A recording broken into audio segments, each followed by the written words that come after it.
Bonjour à tous, merci de nous rejoindre pour cette nouvelle Vendée en direct. Aujourd'hui, je vous emmène à La Roche-sur-Yon, à la rencontre d'Yves Viollet, avec qui je me trouve actuellement. Bonjour. Bonjour. Alors, vous êtes écrivain, c'est quand même connu en Vendée, puisque vous avez fait pas mal de livres.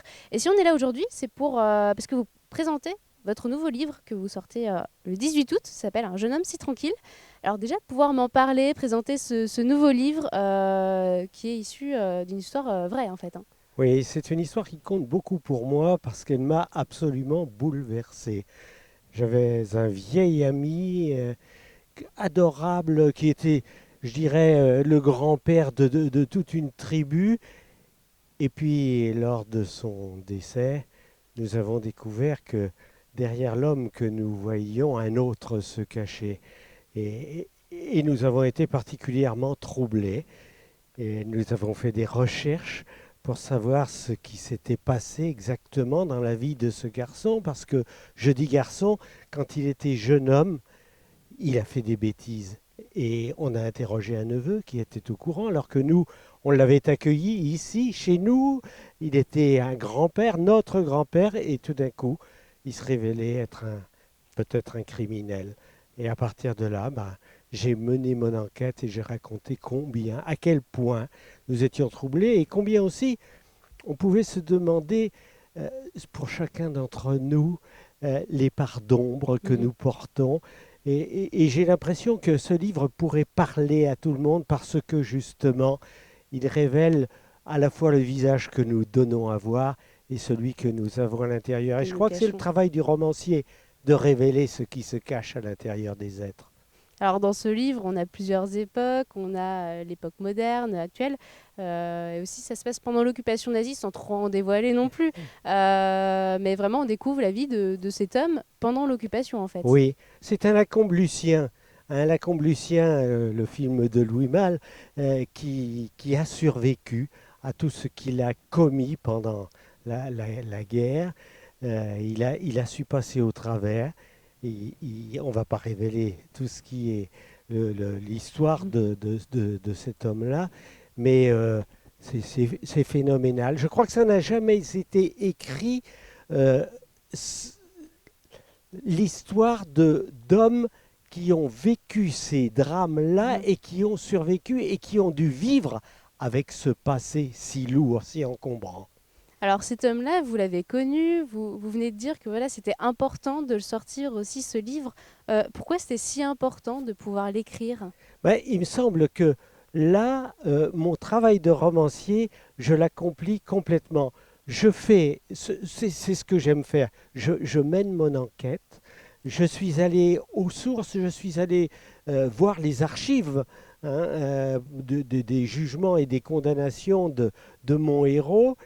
Et puis après, c'est mon travail de mettre de la chair sur ce que je découvre comme ça chez les gens, faire vivre et prendre le lecteur, monter quasiment une intrigue policière, parce que c'est le cas, c'est une Il y a beaucoup enquête de que j'ai mystères menée, hein, il y a beaucoup dans de le livre. mystères.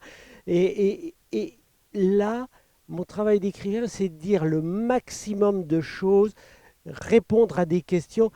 J'aime beaucoup cette phrase de Simenon qui dit euh, écrire, c'est aller creuser dans le passé des gens et essayer de comprendre et ne pas juger et ne pas condamner. Regarder comme ça, parce que cet homme-là, je l'ai aimé et Mhm. je l'aime encore. Alors, vous écrivez une histoire que vous avez connue. C'est pas la première fois hein, que vous sortez un livre sur une histoire vraie finalement qui vous touche aussi personnellement.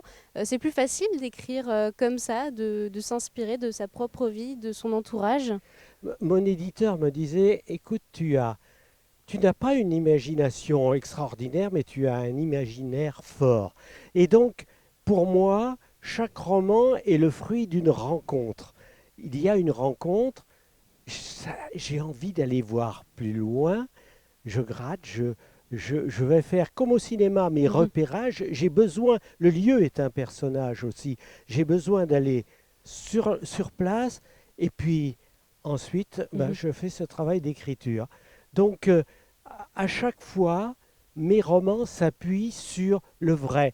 Ce qui m'intéresse, c'est le détail vrai. Mhm. Écrire juste, euh, C'est ce mais, qui... mais ne pas broder, hein, ne pas raconter d'histoire au sens péjoratif du terme. Quelquefois, des lecteurs me disent: ah oui, dans ce cas, vous brodez. Non, non, au contraire, écrire juste.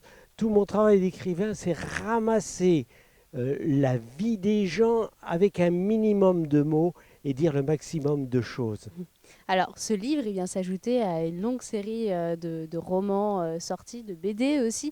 Vous-même, vous ne savez pas trop le nombre, hein, on Je parle ne d'une cherche pas à le quarantaine, savoir. Le cinquantaine. temps passe, donc Et il s'ajoutait à ça, voilà, de nombreux prix littéraires. Je nomme par exemple Charette, prix Montesquieu assez récemment.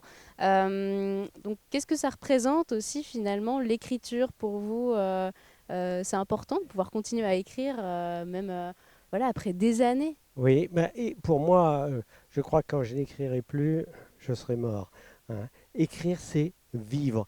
Mais vivre par procuration Mhm. de multiples vies.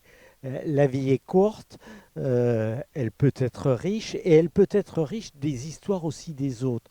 Et donc, j'ai plaisir à être à la fois ce jeune homme si tranquille, à être d'autres personnages, à être une femme, à être un enfant, à vivre Mhm. aujourd'hui ou vivre dans le passé, les guerres de Vendée.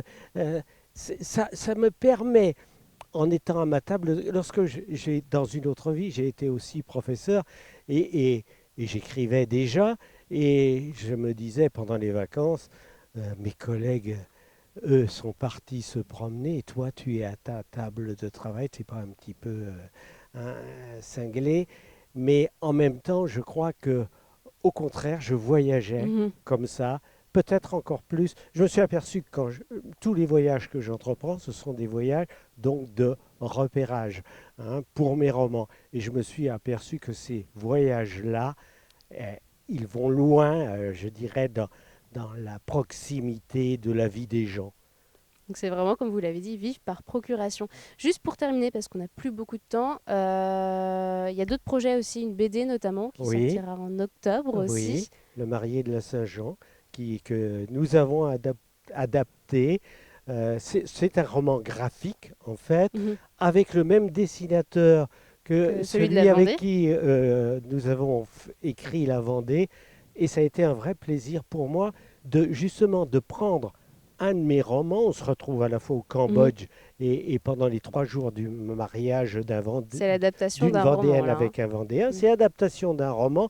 Et il m'a fallu ramasser pour faire une BD, simplement dire avec des bulles. Eh bien, très bien. Ça, c'est la suite. En premier, il y a celui-là à découvrir. Ça sort le 18 août. Oui, C'est Yves Violier, un jeune homme si tranquille. Merci de nous avoir merci. accueillis ici, en tout cas, puis nous avoir fait découvrir, en tout cas, votre parcours et ce livre. Et bah moi, en tout cas, je vous remercie de nous avoir suivis. On se retrouve très très vite pour une nouvelle Vendée en direct.